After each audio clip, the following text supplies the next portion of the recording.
Hello, everybody, and I welcome all of you to something relatively quite different I thought we'd try out for today. This could be an ongoing series. Well, let's certainly see how it turns out, but the point is that, well, it concerns, well, this, guys. Empress Theresa, the novel by Norman Boutin. Now, I've heard that this novel is legendary for its sheer infamy, its baffling concepts of narrative, its ridiculously, completely nonsensical plot points, and the fact that it is written by a man who seemingly has no concept of how other people talk, interact. I heard this book is quite fascinating. So what we're going to do is that we're actually going to read it. Yes, guys, I wish that... Now, listen. As somebody who's been writing, for myself, basically, for the last 5 years, there's quite a lot I can tell you throughout my journey, because I've had to rewrite ideas, plot points, stories. I've been doing that for 5 years. And there will come a day when I finally will be able to have the confidence to actually try and get my work published. The point is that I have no idea how long it took Norman to actually have Empress Theresa published, but I'm assuming he did this through basically a site that had no interest of research, of editing, or anything like that, because, well, the infamy about this book isn't how Norman will go to the comment section of Amazon and just defend it or insult people. So somebody who is that paranoid about their reputation screams to me that there's something that we're not seeing. But let's find out together, shall we? So we open up and we start with the cover. We'll start with the first page. Copyright 2010 Norman Boutin, and the cover image was done by Norman as well.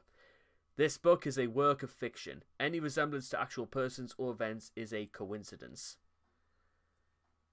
Is it though? I'm going to be the first one to say that, well, we'll see about that. Whether anything, well, that's always a pretty concerning sign whenever a book starts off with something like that. Again, there are just some things you just look out for, and there are just some things you don't do. Also, this thing starts off with not one, but 2 by 3 quotes.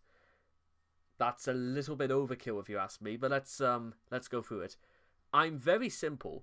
I follow my conscience. I am what I do. If you think that's easy, try it for one day.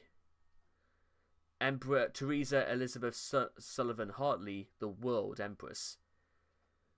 So you're attributing a quote to a character in your own story that, even on the very face of it, is if this is the sort of dialogue, good lord, we're doomed. Meanwhile, what is man that you are mindful of him, and a son of man that you care for him? Yet you have made him little less than a god. Psalm 8:4-5. Okay.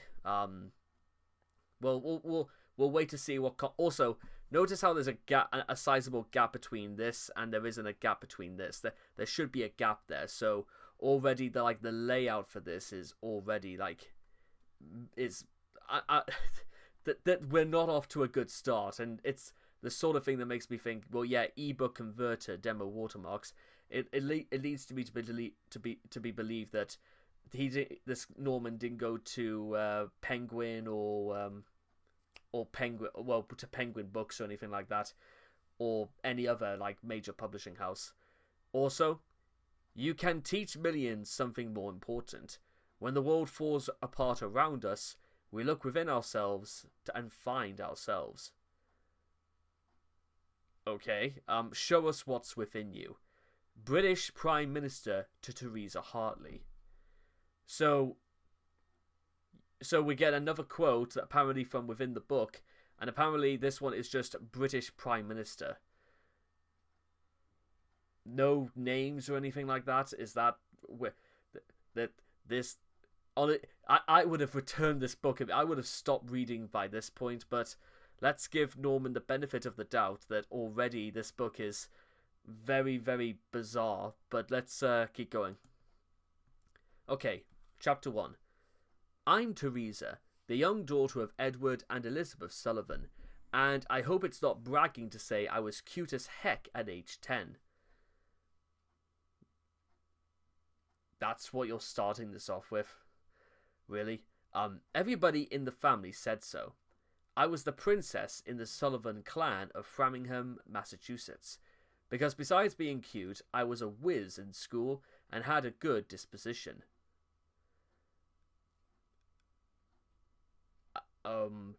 All the relatives expected great things from me. Nobody could have dreamed of what I would do a few years later, and nobody would have believed if they'd been told.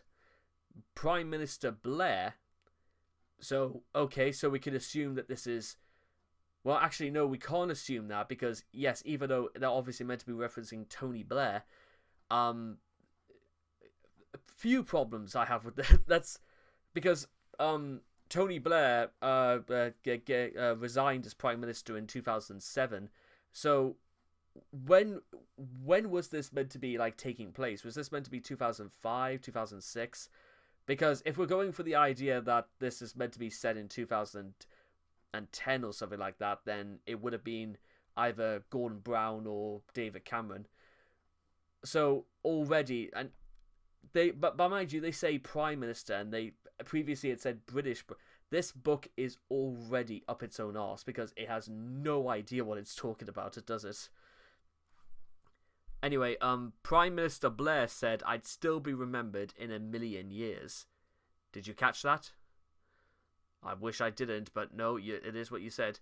Churchill, Hitler, and Lincoln will be footnotes in dusty history books 1,000 years from now, and nobody remembers Charles Martel, who saved Christianity in Europe by winning the Battle of Tours 1,300 years ago to set up the world as we know it today. Right, okay. Rule number 1, guys, when you're how not to write a story. Do not write a Mary Sue whatsoever unless you're going to turn it into a... The only way Mary Sues actually work in fiction, at least insofar as what I would do, turn it into almost a thesis, a deconstruction of the Mary Sue. You start off with somebody who is indestructible, but then you find out they are no more invincible than Napoleon. Almost like you're talking about their downfall. Because that's... She must have done something really, really special. Mr. Blair is not inclined to exaggerating. Oh, is he not? Is that what he said before he went to Iraq? I was the last person you would expect to earn that accolade. I was a nobody from nowhere.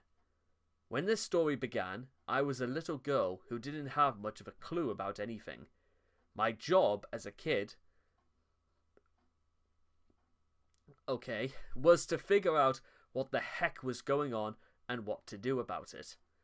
It's not easy when you're young and everything is brand new. My father once served a tour in the Navy. He said I had to be the captain of my ship, but sometimes the seas would be rough. I had to learn all that I could about the world. I wondered why should I be worrying about it in the 4th grade.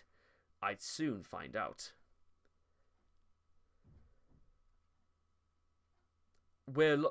I'm confused. I'm a little bit confused, guys, because if we're gonna run by the idea, if you will, that Theresa is, well, even at 10 years of age, is relatively competent enough to distinguish metaphor and analogies and stuff like that. But the problem is that they're telling her to be a captain of her own ship. But what exactly it's not the case of nobody bothering to ask Theresa about what she wants, but I'm almost convinced that Theresa has no idea what's going on, because, well, concepts like these, yes, it is important for, like, well, basically, I'm gonna take a small poo break right here, but something that's already becoming, like, immediately apparent is that this book has no concept of tension. It has no concept of narrative. It just seems to be about telling things that are inconsequential and not exactly within a relative sequence. There are things that saying, I'll be remembered a million years, but we're going to start back from when I was 10 years old, and how I'll be remembered forever. You're building yourself quite up a bit, but I would say, forget what I said about how not to write a book, because already, like, a few sentences in, you could even attribute this to the quotes at the very beginning, when I say that it breaks the cardinal rule when it comes to writing a story. Show, don't tell.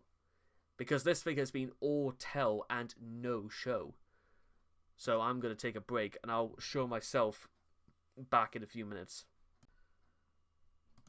Okay, sorry. Let's continue. So we're under the impression that Theresa's father couldn't have been that successful, serving one tour in the Navy. Nowhere, anywhere specific, but he served a tour in the Navy, or maybe that's what failed seamen are supposed to say.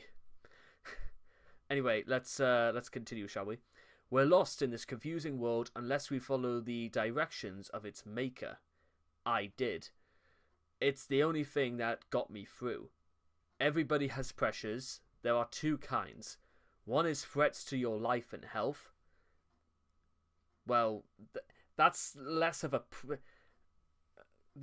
pressure, and that's just something that just happens. Because we're not immortal or anything like that. We will eventually die, but the pressure is more about what you do during your young and better years. I had more than my fair share of that, with 1,000 assassins wanting to get me. The other kind is bearing responsibility for other people's lives and welfare. That's really tough if you care about them. Well, not really. If you care about the people you're trying to save and trying to look after, then there are you just get on with it and do it. You don't make a fuss about it. You just get on with it. So if I was to go under the impression and say that Empress Theresa is meant to be about ascending to godhood and trying to serve as an example when you have to make tough choices. Now, to be fair, that's quite a good idea. And it's probably even written from the perspective of somebody who is quite young and, well, basically far too young to understand or handle the concept. In fact, probably even, you could even go insofar as to say, even later in life, they are still relatively underdeveloped to really put to words in a coherent manner exactly how to be a god. I think that was about a smoke alarm that just went off there. Actually, to be honest, after this, I'm going to actually go test the batteries for my smoke alarm. I don't even remember the last time they were tested. Anyway, I'll be telling my own story, which is a good thing. Really? Are you sure about that? Because nobody knows it as well as me. I did say this book had a good idea, didn't I? The drawback is that there are some things I can't know because I wasn't there. Well, maybe that's the thing that separates first person and third person, because at least third person, well, dramatic irony is it rules out the idea that you can utilize something called dramatic irony, which is it's a little bit more common in stage productions and plays and movies and stuff like that. But you can use it in books as well, but mostly in the third perspective, because no shit you're not going to be able to give your thoughts about things if you weren't there to see them for yourself. That's obviously. For example, Prime Minister Blair and President Stinson. Who the hell is President Stinson? So you're more than willing to keep Blair's name in this, but who the hell? Why couldn't you just have called him Bush or well, I suppose that he was the only example to hand, I suppose, mentioned they talked to each other on the phone. They must have talked with many other heads of state, and it would be interesting to know what was said. It's a sure bet they discussed how to eliminate me if I got out of control. But I can't know any of that. Why can't you know any of that? I thought you were meant to be this omnipotent being. I mean, I mean, well, probably not. I mean, Empress. I mean, so far, Theresa, she doesn't sound like Dr. Manhattan, if that makes sense. With that being said, I think Dr. Manhattan has more coherent turn of phrasing and stuff like that. Anyway, but I can't know any of that. It can be frustrating not knowing these things. But remember, you'll learn things in the same sequence I did. Somebody else telling me my story could only say what I did in the world. Why are we trying to argue the logistics about who's telling the story, though?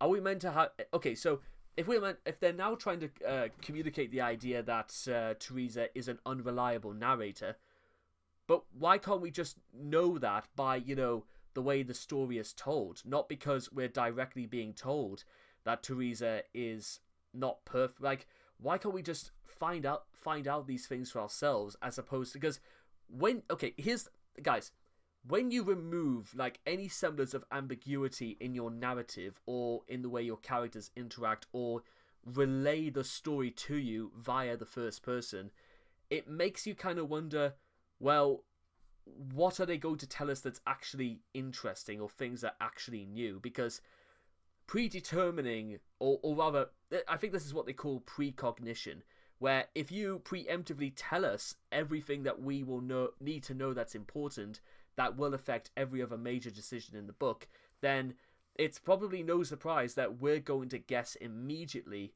what's going to happen next. And it will probably happen anyway, because judging by the way this opening chapter is structured, if you will, they'll probably drop other things about, well, from things about thousands of assassins, to the idea that Theresa will be remembered till the very end of history, to that various heads of state all over the world are going to be plotting to keep Theresa in check. So, are these things just spoilers? Are these things that will actually happen? But guess what? If they don't happen, then what was the point of mentioning them whatsoever?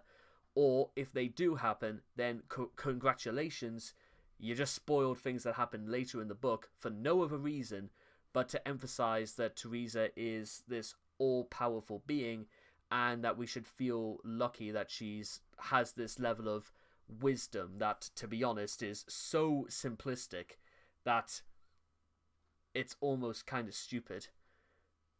Which also begs the question about who this book was written. This book has issues with knowing who it's directed for. It has issues with trying to distinct, showing, not telling.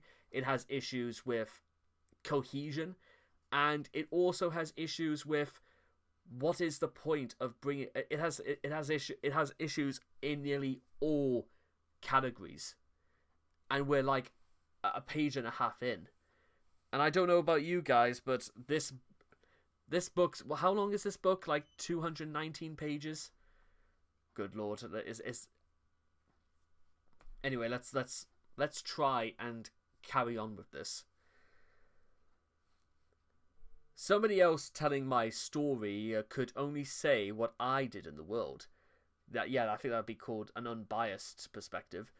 They couldn't get in my head like you will. You'll see what a horrible worldwide mess I had to deal with.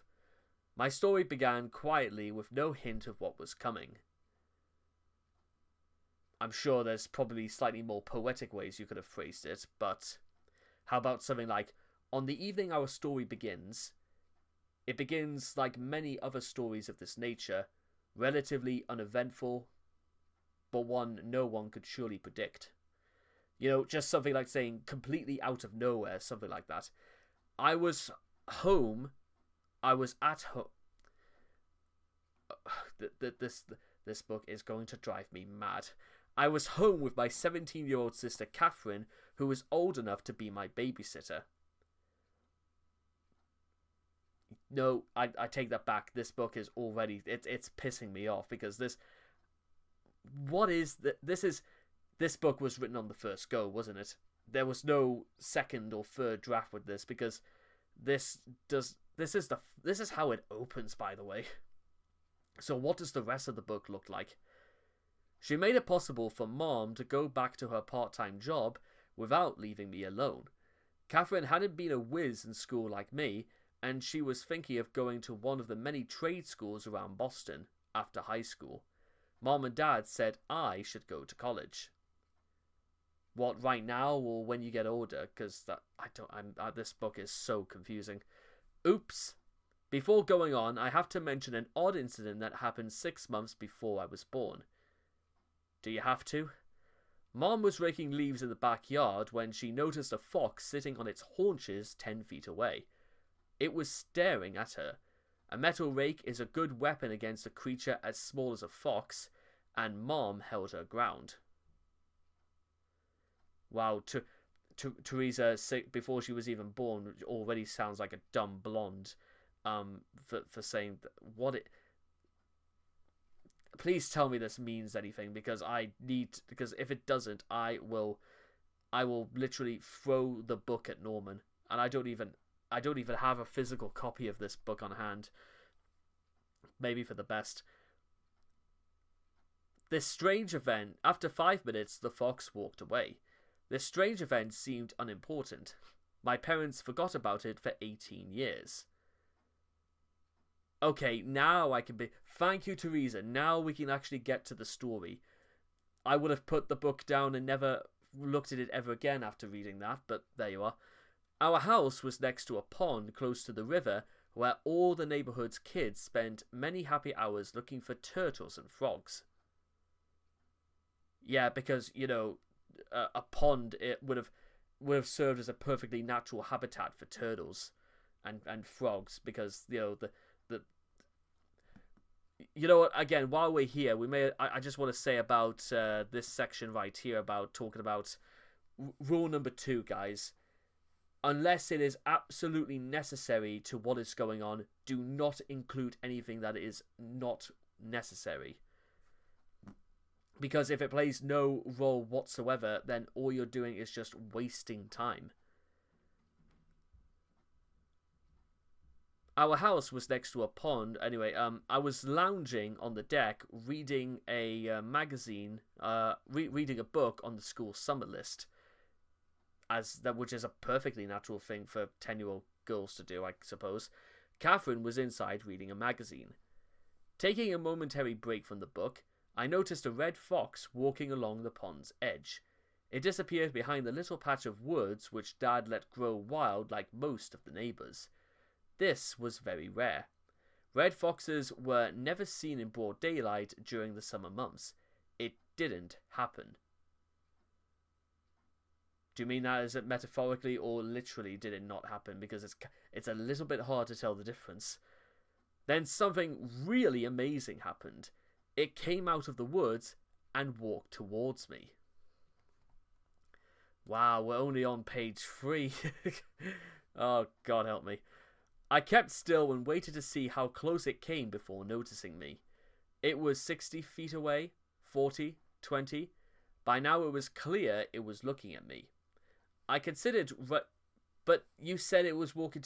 Why would a fox walk towards somebody if it had no idea what was in its peripheral vision? I considered running into the house, but curiosity won out. I think this is less curiosity and more that you were too stupid to move, Theresa. The fox reached the 4 steps of the deck. It came up the steps, stopped, and sat on its haunches staring at me. It did not seem vicious, so I waited. In an instant, faster than you can blink an eye, a softball-sized white ball emerged from the fox and went straight into my stomach.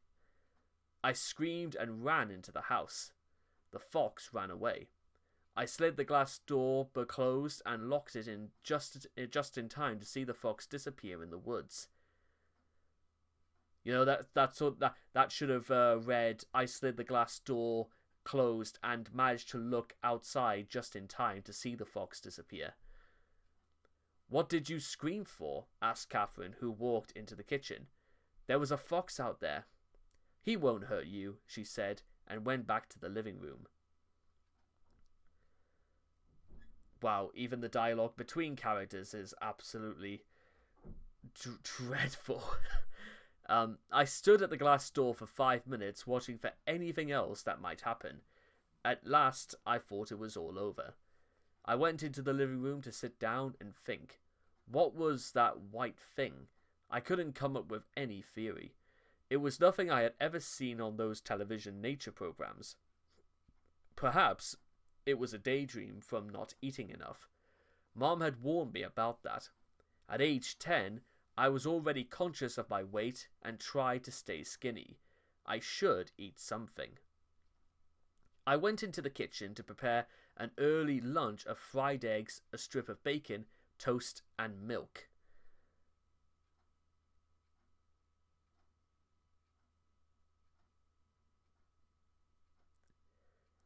Well, what does she want? An award? A round of applause or something? I gobbled all this down in a couple of minutes and soon felt better. It was too little eating after all. That's... Christ, who wrote this? Nothing had really happened. So it didn't happen then. So this entire... Theresa, you were hallucinating this whole time. Is that what you're trying to tell us now?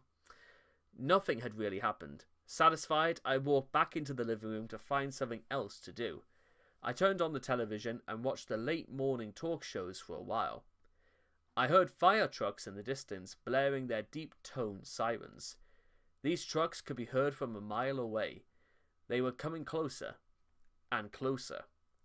Soon the sound made it obvious that they were in the vicinity of our street. My intuition told me that this had something to do with the white thing that jumped at me. I went out the front door and waited on... By the way, why didn't Theresa think about telling anybody that that something went into her? You tell me. I went out the front door and waited on the lawn.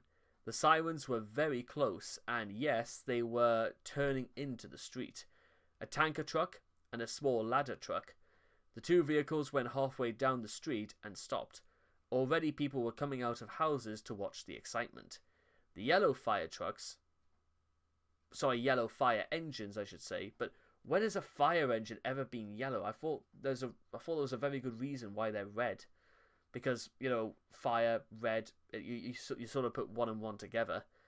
Had loudspeakers that sent out vocal messages. No, loudspeakers that sent out vocal messages. You don't say. What were they going to do? They were going to do sign language? Loud enough to rattle windows. That should be rattle the windows. This was never proofread, not even an editor, because an editor would have a field day going through this. And by the way, I'm not an editor myself, but I know when something does not look good. A conversation was going on between the firemen and the station. "What do you have?" 115 degrees here, a fireman shouted. "It's 70 here." "Yep, we have something." A crowd of neighbours was gathering near the confused firemen. I walked over to join the onlookers. "What's going on?" I asked one of my girlfriends.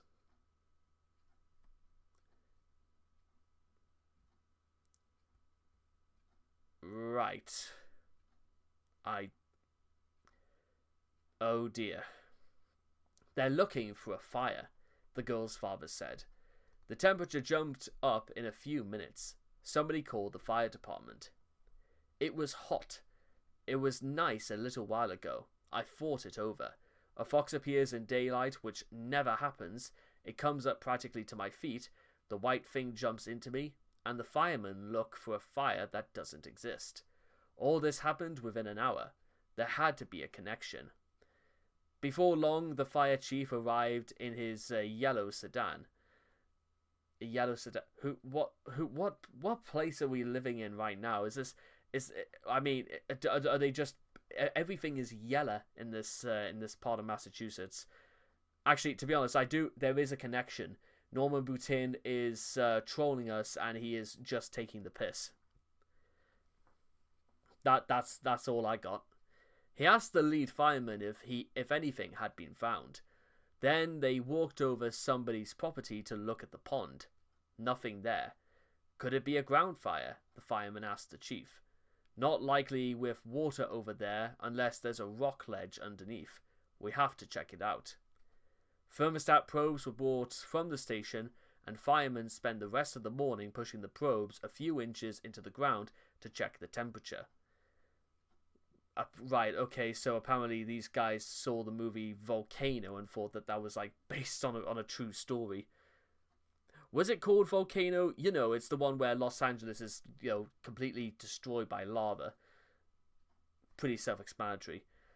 They did this on everyone's lawn, the area inside the turnaround at the end of the street, and finally went into people's backyards. They found nothing. Around 1 o'clock, the temperature in our neighborhood had dropped back down to 80 degrees. The firemen gave up and left. They just gave up? What do you mean they gave up? What kind of fire department is this? They just gave up on a bizarre circumstance in temperature. I was young and inexperienced. Inexperienced in what though? What are you talking about? Okay, but I wasn't a dumbbell. Okay, right, okay, fair enough. Yes, this book makes no sense. That sorts it. If people found out what happened today, they'd pester me about it forever. My cousin Mary was diagnosed a schizophrenic, and the whole Sullivan clan was biting their nails waiting for the gene to show up in some other family member. It wasn't going to be me. I resolved to never tell anybody. Not even my parents would know. They'd think I was ill like cousin Mary. I didn't need it. Right, okay, so this whole Sullivan family is not particularly very kind people if they think that, well, as soon as you have schizophrenia, you are absolutely done for. Right, that's a bit of a cold reception, if you ask me. I mean, they're trying to go for the angle that if you have schizophrenia, then that's it. Right, so this Norman is a bit of a cold one as well, I guess. 2 days later, I woke up early and walked into the living room. Mom was looking intently out the window. What's going on? I asked. There's some men parked down next to the turnaround. They've been there all night. I looked, and sure enough, a van and a 4-door sedan were parked in the turnaround where they could see every house on the street. Mrs. Gagnon said a police car stopped to talk to them at 2 a.m., said Mom. They showed IDs, and a little later the police left. Dad woke up and heard the same story. As Mom and Dad got ready for work... Wait, what time is it now? Is it 3 a.m.? What time is it? Another police car came around the street but left without stopping. Other people left for work. The morning wore on. The mail truck came up by 10. I walked out to get the mail while Catherine was in her room. 2 minutes later, I got back in the house. I got back in the house. The car and van. That's all in the same sentence, by the way. 2 minutes later, after I got back in the house, the car and the van... Okay, so I don't know if it didn't sound right. It should be, as soon as I got back in the house, the car and van drove away in discretion. There's some... It's really bad. It's either very jarringly phrased, or this... Again, it was just not edited at all. They had spotted me. How did they know about me? Well, when you phrase it like that, Catherine, maybe you really do have... sorry, Theresa. Maybe you were wrong. Maybe you do have schizophrenia. I sat on the sofa thinking for a while. I felt I was being watched. Or was somebody listening? I spotted the phone. Was somebody listening on the phone? I dialed 0 for the operator. Operator, how may I help you? Can I have the number for Alice Pisa in Franklinton? 1 moment, please. 10 seconds later, another woman said, Alice Pisa 55-8402. Thanks. I hung up, so they weren't listening. The weekend arrived. Mom and I went up to Boston to shop in the Washington Street shopping district. We drove down to the Boston Commons underground parking garage. I thought I saw some car come in the right behind us and park close to our car. That also didn't sound right, but let's moving on. We got up to the surface and a man followed us. We went to the Barnes & Noble bookstore first because if we bought something, it would be small and easy to carry the rest of the day. I looked through the books on sale and thought I saw a different man watching me. Barnes & Noble had 2 floors. I'm going upstairs, Mom, I said. There was an escalator to the 2nd floor. I went along the mall, stopping now and then and pretending to look at books, and that same man from downstairs always seemed to be close to me. He was spying on me. Later, we went to McDonald's and I spotted another man who walked behind us into the restaurant. Can you really call McDonald's a restaurant? Well, in the loosest possible way, I suppose. He was there as long as we were and after we left. He was there as long as we were and after we left. I looked back and he was coming out too. But he stopped at a corner. Another man standing on the corner started walking in our direction. We got back home and Mom took things into the bedroom. I dialed the operator again. Operator, how may I help you? Can you give me the number for Alice Pizza in Framingham, I should say. 1 moment, please. I waited and waited and waited. A full minute passed by and she hadn't come up with the number yet. I hung up the phone. Now they knew I knew. Now they knew I knew. Yes, listen, I get what they're going for, but this is rule number 3, guys, on how not to write a book. Don't attempt to publish anything until you've edited your work. Because I'll go one further, guys. If you're going to be publishing a book, needs to be edited on average 10, 12 times, like as in 10, 12 drafts. And even then, you're going to have to be very, very hard and go through every single page, every single letter. Everything has to be scrutinized to such an extent that you shouldn't be including anything, even words that can't just be replaced by any other word. You've got to be tough and you have to come down on everything you write like you were shitting bricks. While I was young, I had some feeble ideas of what this all meant. My life wasn't going to be like that of other kids. I had to think like somebody important. Somebody with responsibilities. Again, is this really what 10-year-old kids go? Norman, I don't know about you, but this is some really bizarro attempt at trying to make her sound more interesting when we probably know it's not true. Right, sorry, where was I? While I was young, I had some feeble ideas of what this all meant. My life wasn't going to be like that of other kids. I had to think like somebody important, somebody with responsibilities. I was something special. Maybe I was dangerous, or that was what the government was thinking. Someday they would come around and talk to me. I wasn't stupid enough to think they would just watch me for the rest of my life. Well, you know what, maybe it's possible that maybe again, I'm sort of going with the theory that Theresa really was schizophrenic this whole time, and she was just making this shit up as she went along. Because honestly, this almost reads as though it was written by somebody who was schizophrenic. Speaking about conspiracies and paranoia. 2 days later, Mom took me to a nearby strip mall. There was a DVD movie rental store. I don't know why they couldn't have just said Blockbuster, but never mind. I looked around for the classic movie 2001: A Space Odyssey. They'd shown it on television 2 months earlier. I played and replayed the parts of the movie where the astronauts talk to Hal. The most chilling scene in the movie was when astronaut Dave Bowman left the spaceship in a pod to retrieve the body of his dead astronaut partner drifting through space. Thank you for spoiling part of the movie, book. I mean, I've seen 2001 as well, but why can't I just go and watch the film and just having to be reminded of what happens in the movie? When he flew back to the spaceship, he said one of Hollywood's most famous lines: "Open the pod bay doors, Hal." But the spaceship's computer, Hal, wouldn't open the door. It was a creepy... What kind of story is this?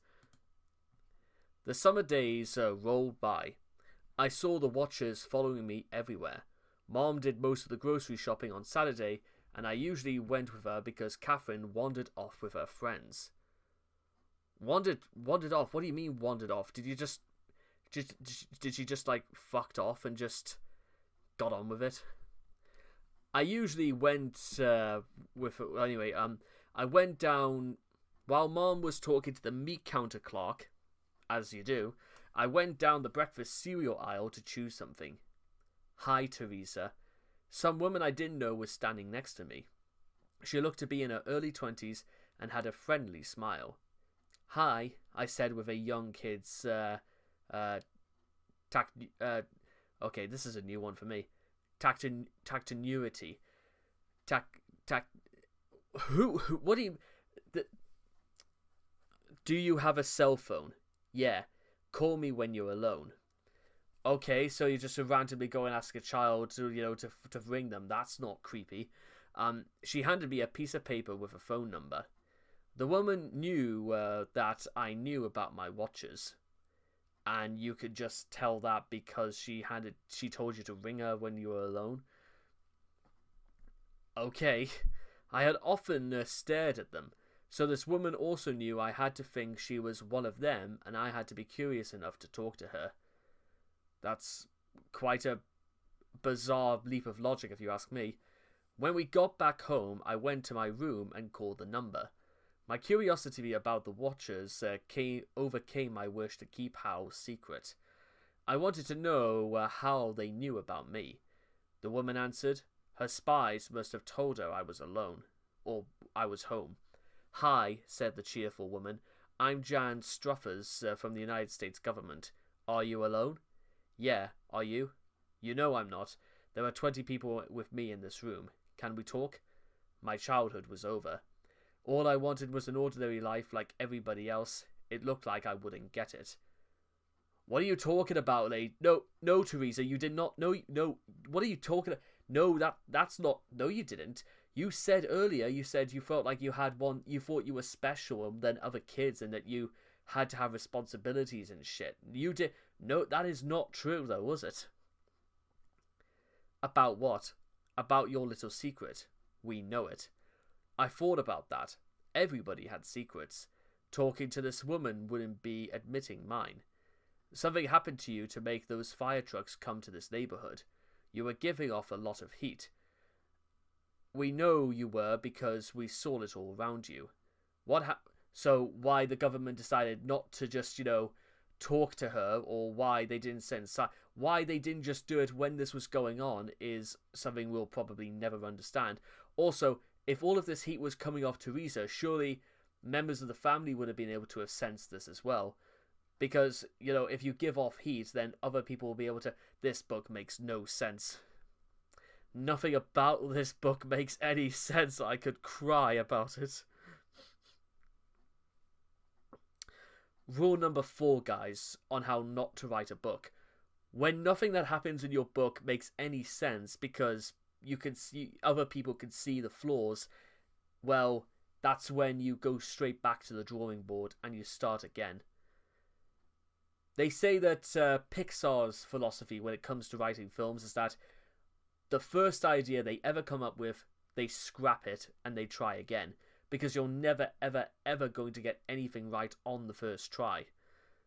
This, however, is written with the arrogance that you can get it right on the first try.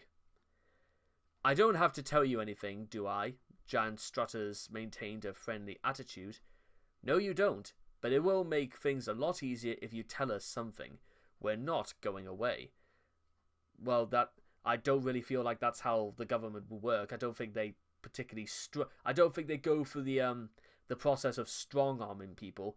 And also, why they don't just talk to her parents is something unless of course Theresa's mom is still, listening to the meat counter clock about squeezing his meat, because I feel like that's got to be a metaphor for something.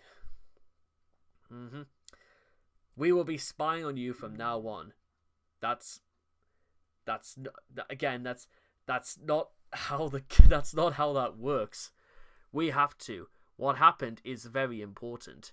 Yeah, it was very important that you decided to, unless of course this isn't the United States government. I suppose that also makes sense. But well, let's wait and see. You don't know anything that happened. We know a lot. Something from outer space came to Earth 7 years ago. We've been looking for it ever since. That heat you were giving off has to have something to do with that thing from outer space. I considered that. Jan Struthers gave me a moment and then brought out a point. There is nothing natural to Earth that could have caused that heat. The thing from space did it. We watched you rent that movie, 2001: A Space Odyssey. You are aware of that thing. What happened before the fire trucks came? There was no use denying something happened. They already knew. I saw a fox walking near the water. It came up close to me and a white thing jumped out of it. That's all. Where did the white thing go? In me. How big was the white thing? Like a softball. Did it come from the fox? Yep, came right out. What part of the fox? The stomach. How did it jump out at you? It moved in my stomach. I wasn't very enthusiastic about telling the story. Jan Struthers had to force it out of me one tiny piece at a time. How long did that take? Like that. I snapped my fingers at the phone. Did you feel anything? Nope. Bit like me, really. Did this white ball look like a solid... Okay, now... Okay, a rule about writing dialogue, guys, is that... Well, this is just this back and forth seems a little bit arbitrary, because by that point, why not just... There's gotta be things you could have added to this to have increased the tension a little bit, like Catherine trying to overhear what's been and asking Theresa what's been going on and who are you on the phone to. There could have been ways for this dialogue to be more interesting, but it feels like it's just exposition when you don't know how to write. Did this white ball look solid like a steel ball? Nope, fuzzy like cotton. What happened then? I ran into the house and waited. Then I ate breakfast. I thought I was going crazy. How long after the white ball jumped at you did the fire trucks come? Half an hour? Did the white thing change you in any way? No. Does it make sounds or talk to you? No. Have you... I'm sure, again, if these guys were legitimate, they would have just... actually have done some sort of tests long beyond the realm of did it make any sounds or talk to you. Have you seen it again?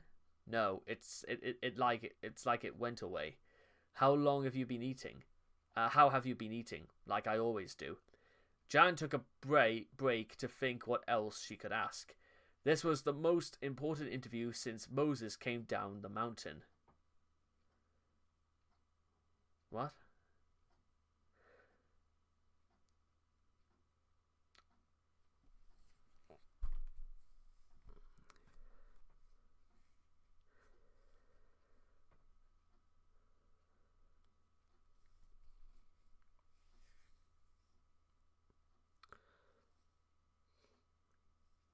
Would you be willing to come in to talk to some smart people and figure out what this thing is? I didn't do anything. All right, she dropped that line immediately. You rented 2001: A Space Odyssey. What did it show you? It showed me don't talk to this thing. It's like talking to the devil. Do you have a name for it? How? Like the computer. The monolith was the alien, not the computer. The monolith didn't talk. Does Hal talk? No. It's a good thing not to try to talk to it. Don't stir it up. What is Hal? We don't know. We saw it 7 years ago, but haven't seen or heard about it since. You're the only one who's seen it. Does it come from space? Yeah, see, the problem again with this is that it's a little bit hard to know who exactly is talking and who... Well, you can sort of deduce Hal, but that's... But then again, this book is talking out of its backside, to say the least. Probably, but that may not be bad. The thing may never do anything. I think that covers everything. I have to emphasize how important it is to tell nobody about this. Don't give a hint to anybody. If you talk to somebody, they will too, and you will never be able to live the life you want. No college, no job, no marriage, no friends. These people cannot be serious, can they? Because usually, like most government agents, they would actually engage, with the entire family, and they would have just straight up says, "It's okay, Theresa, we need to have a couple of minutes to talk to you.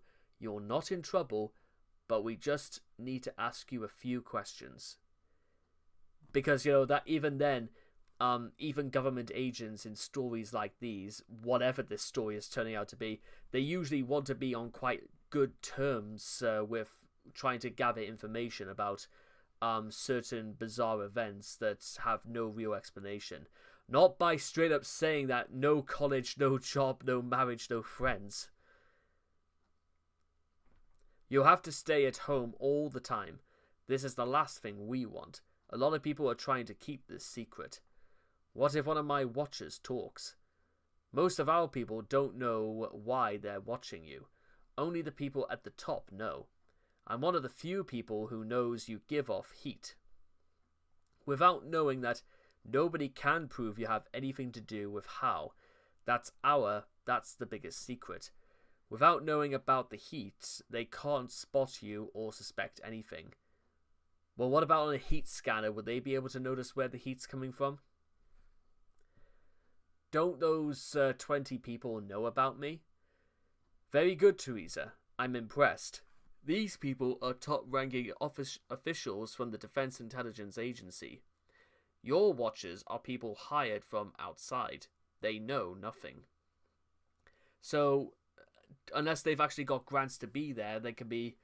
What's stopping people from just ringing the police about asking why are they just staring from there? Like, unless they're performing stakeouts or anything like that, there's no reason for them to be there. This book, I don't think really thought about that, did it? That's up to you. Can I tell my parents? That's up to you, but remember, if you can't keep it a secret, why should your parents? Okay, now this is moving into pretty creepy territory. Don't tell your parents. Your mother will want to share it with Aunt Jessica. Then Aunt Jessica will want to share it with Uncle John. Before you know it, 10,000 reporters will be parked in front of your house for the rest of your life. Not if Hal never does anything. All the more so. It's anticipating something that hasn't happened yet that interests people. A break in the conversation let me absorb this new idea. This was heavy stuff for a 10-year-old to think about. Something else had made me wonder. Why is the operator one of you guys? You might ask the operator to connect you to somebody, maybe somebody outside the country. We need to know who it is. It's for your protection. How can I give off heat without burning up? Good question. Hold on. There was a moment of silence. I had stumbled her. Theresa, we think Hal is doing a lot of things around you, but not inside you. Please explain that, by the way.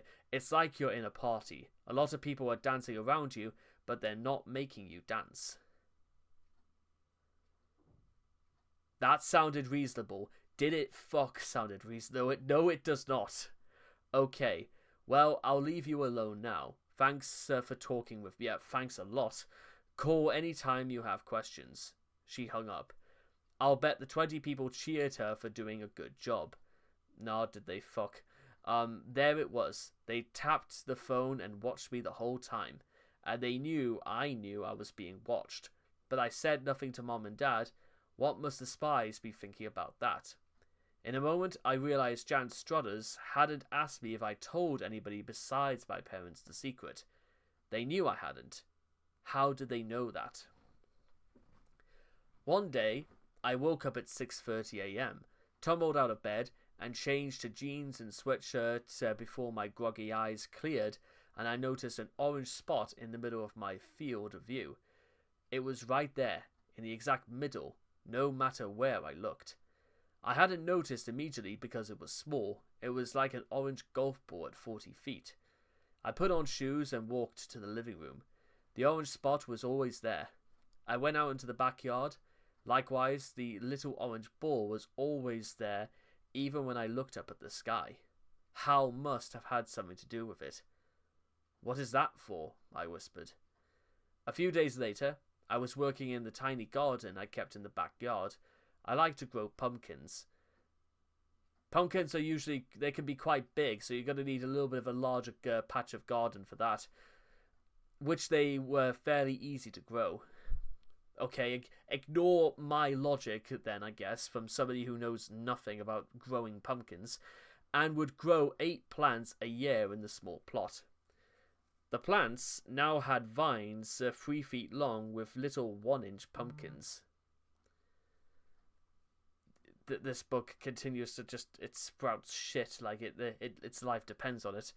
They would expand rapidly in the next month until they reached 8 or 10 inches in diameter in September. I was pulling up the annoying weeds that kept sprouting up all the time. The worst was the prickly weed whose name I didn't know that would grow 3 feet tall if you let it.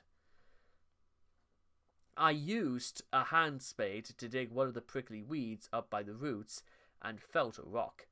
I brought up the 3-inch wide flat rock and threw it in a gallon water sprinkler can 10 feet away. The rock hit the can dead center. I hadn't even tried to do that. I found another rock and threw it at a can. It too hit the can. I got the rocks and walked 15 feet away from the can. I threw the rocks while keeping the orange dot in my field of the can. The rocks hit the can again. I got the rocks once more and walked 50 feet away. Also, I've noticed Norman Bouton, he likes using these very specific estimates for distance, from 50 to 60 feet to 40 feet to 20 feet. These are curiously very, very specific, and well, they don't need to be that specific. Why can't we just estimate by, somebody just walking away, or because what's stopping, somebody using their imagination to specify something like that? Nobody could hit the can from this distance. I threw. The rocks hit the can. So that's what the orange dot was for. Right, okay, so Theresa has gained the power of a lock-on system then. Right, okay. It was an aiming device, really? That's what we're using this for? And not that Theresa is suffering from some sort of brain damage. It got the rocks to whatever I was looking at. Interestingly, but I couldn't see any use for it. Okay. 2 days later, I saw 10-year-old Tommy Kearns walking back from the nearby convenience store. I sometimes saw him throwing a baseball with another boy. "Going to Tommy's house, Mom." "Okay, dear." Tommy's house was 4 homes down the street. I knocked on the Kearns' door. The mother answered. "Hi, is Tommy here?" The mother found Tommy and told him Theresa was visiting. Tommy came to the door. "Hi, Theresa." "Hi, you want to pass the ball?" "Sure, I'll get it." He retrieved a baseball and 2 baseball gloves, and we went to the street. We stood roughly 15... He does it again. And passed the ball, although he said roughly this time, so wow. And so we passed the ball back and forth. I backed up 20 feet, and we continued passing. I was getting the ball straight to Tommy's chest. He was not doing as well, and I had to take a step or 2 to the side to catch the ball. Tommy stood in place. "Hey, you're good," Tommy exclaimed. "How do you do that?" "I'm a natural," I said. I backed up to 30 feet. It went the same way. I hit Tommy dead on while Tommy's aim was typical for a 10-year-old. Bad. Wow, Theresa, either Theresa is just a bitch, or Norman really, really hates kids and just takes any effort he can to call them stupid. Or bad. Tommy's father came out and walked to Tommy. Can I take over, son? Tommy was glad to be relieved. The father smiled and asked, Ready? Yeah, I said. Please do something about this whole... And this is just the first chapter, by the way. This feels like conspicuously very, very long for a first chapter. Because really, a first chapter should be just the introduction. As if it should just introduce us to, well, the story. This thing is like going on as though we have to be introduced to whatever's going on. Because, again, if it were up to me, I could have just cut 2 pages out of this and still got the exact same points across. And we're not even at the end of the first chapter yet. We tossed back and forth. Tommy's father had an accurate aim. I didn't have to step side to side to catch the ball. After a few throws, Tommy's father backed up to around 40 feet. No 10-year-old could throw accurately at this distance. He must have thought, well, we tossed the ball. I invariably got the ball straight to Tommy's father. This went on for another 10 minutes. Other people had been coming out to watch. At last, the father noticed that I was getting tired. This was August, and it was very hot. Let's call it quits, Theresa, the father said. It's getting hot. Okay, I went aside to talk to Tommy. Several adults came up to Tommy's father. One of them asked to him, How good is she? She's incredible. Someday she might pitch for the Red Sox. Which I'm more than certain that was going to piss off a lot of a lot of baseball fans and stuff like that. So yeah, maybe that another reason to hate this book. August rolled on. It was a week before I was to begin the 5th grade, and I could think of little else. Most kids say they hated school. I loved it. It was sure that I met all my friends who were scattered all over town in the summer. There were the girls invited each other to each other's homes. It was a working day for my parents, and Catherine, because the spacing for this is also atrocious, Catherine had eaten something. I began throwing together lunch for myself. Mum had bought steaks. There was a new bottle of steak sauce. I tried to open it, but it was tight. The trouble with these steak bottles was that there was no cap where the cap was so narrow. There was no leverage to twist it. I tried harder. No wonder little old ladies starved to death. This book literally makes me want to... Why on earth am I still reading this? This book just makes me feel very, very, very, very, very, very angry. Oh god.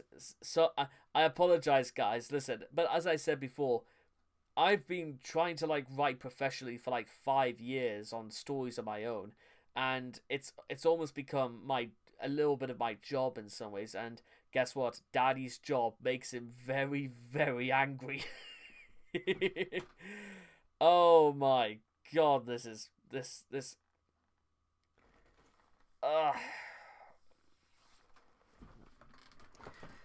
Please, how much further do we have to go for this? A little more effort and the bottle broke. Steak sauce spilled on the counter. A steak sauce bottle had practically thick glass and should be breakable.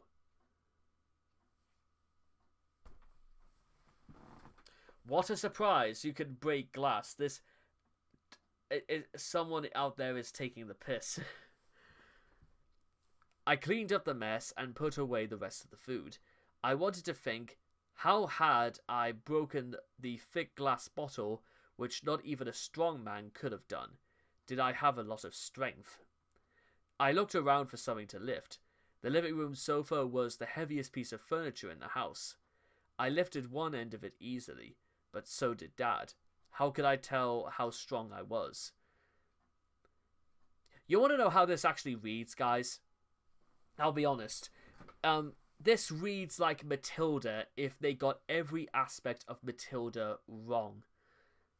And I suspect maybe Norman Boutin was sort of going for Matilda as inspiration, but Matilda was was extremely more charming. It was actually catered towards children, and more importantly, there is no real stem of logic going on between how any of this happened, or what even the hell is going on. I mean, there wasn't really much logic in what, Matilda could do either. But then again, what difference did it make? Because guess what? Now that you have the ability to turn the tables, because you had something that other people failed to take notice of. I often suspected that maybe if Matilda had used her powers like literally in front of her parents, then it wouldn't have mattered anyway, because they would have been too stupid to realize what was going on. But I think Mrs. Honey could have probably saw through this. I went to the basement and looked around. Like many people, we Sullivans kept lots of junk we never used.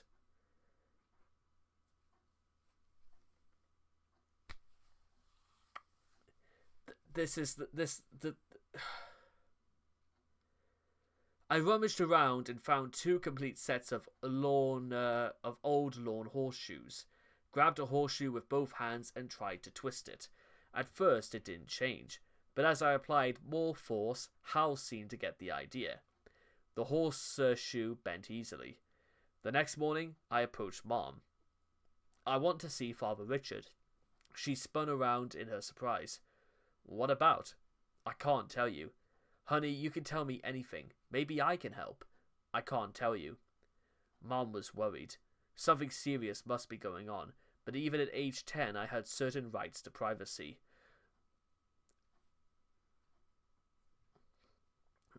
And Norman,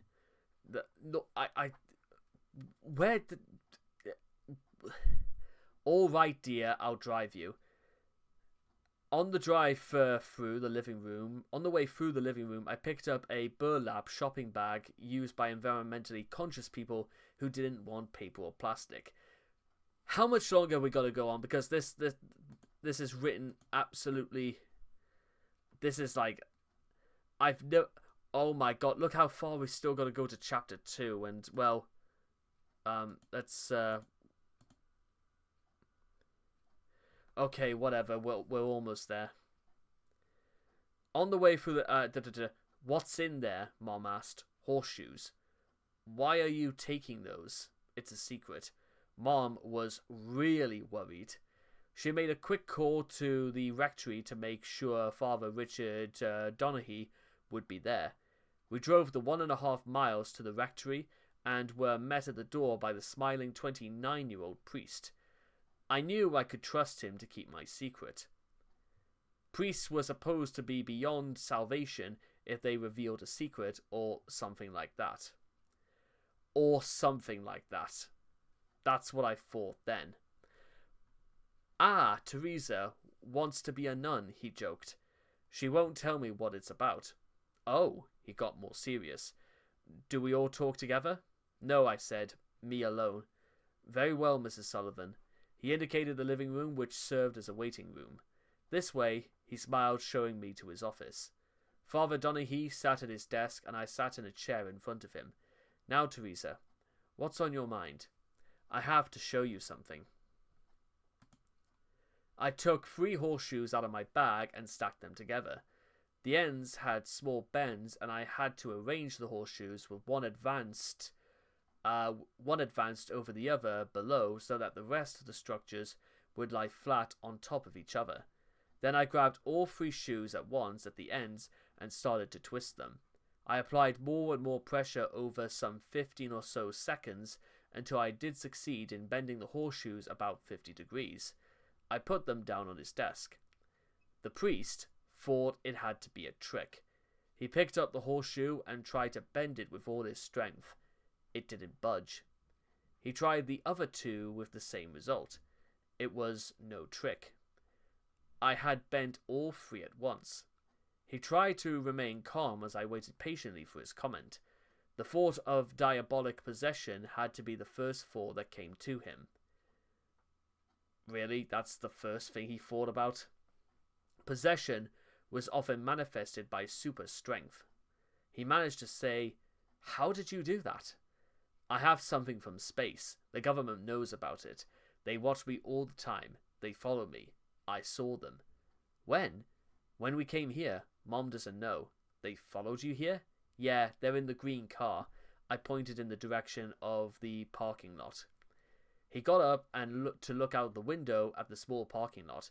There was a green car out there, a 4-door sedan. Instead of driving into the parking space as everybody did, they had backed up so that the two men inside could watch the rectory.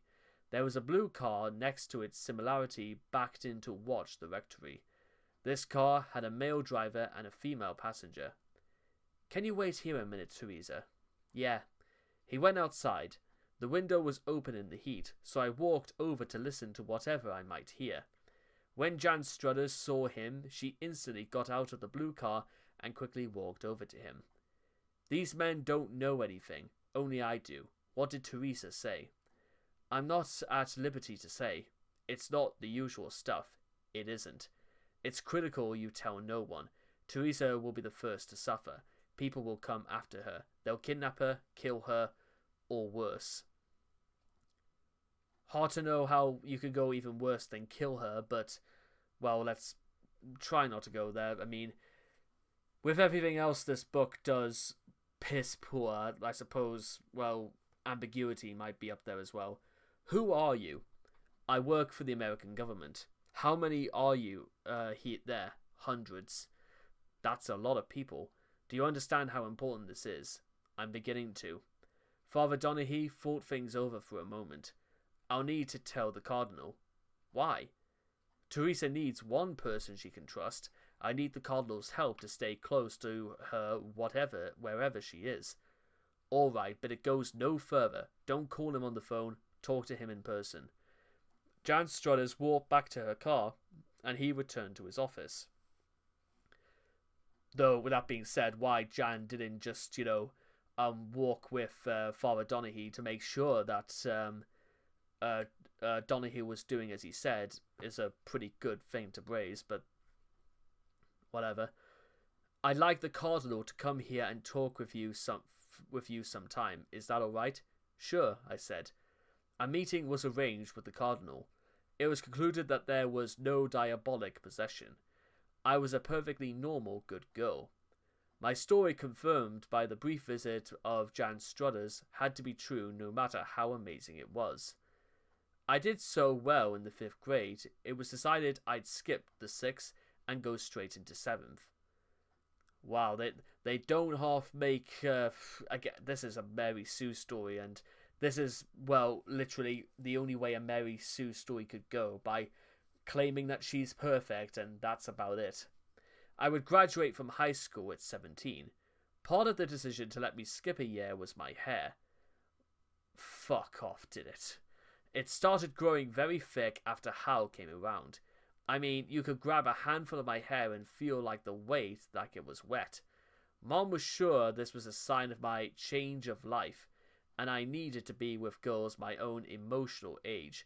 This book is getting stupider and even more farcical by the page.